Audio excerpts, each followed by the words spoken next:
আসসালামু আলাইকুম এভরিওয়ান, আপনারা সবাই কেমন আছেন? আল্লাহর রহমতে আমি বেশ ভালো আছি।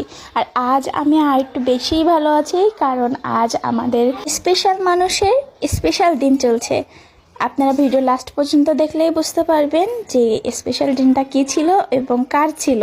এই বিশেষ দিনটা উপভোগ করার জন্য আমরা সবাই মিলে চলে এসেছিলাম লেক ভিউ পার্কে। আমাদের সাতক্ষীরার মানুষজনের কাছে লেক ভিউ পার্কটা একটি দর্শনের স্থান। আমাদের সাতক্ষীরা জেলাতে ঘোরার স্থান খুবই কম হওয়ায় সবাই এই লেক ভিউ পার্কটাই বেছে নেয়। অনেক দূর দূর স্থান থেকে অনেক মানুষ এই লেক ভিউয়ে ঘুরতে আসে, আর এখানে আসলে তো প্রচুর ভিড় থাকে এই মানুষজনদের জন্য। লেক ভিউ পার্কের সৌন্দর্য মূলত রাতেই বোঝা যায়। আপনারা কেউ যদি কখনো লেক ভিউয়ে ঘুরতে আসতে চান তাহলে অবশ্যই রাতে আসবেন। রাতে আসলেই বুঝতে পারবেন এর আসল সৌন্দর্য। আমরা এখানে সবাই মিলে বসে গিয়েছিলাম পিক তোলার জন্য। এখানে ছিল আমার আম্মু, আব্বু, আমার ছোট বেবি তানি,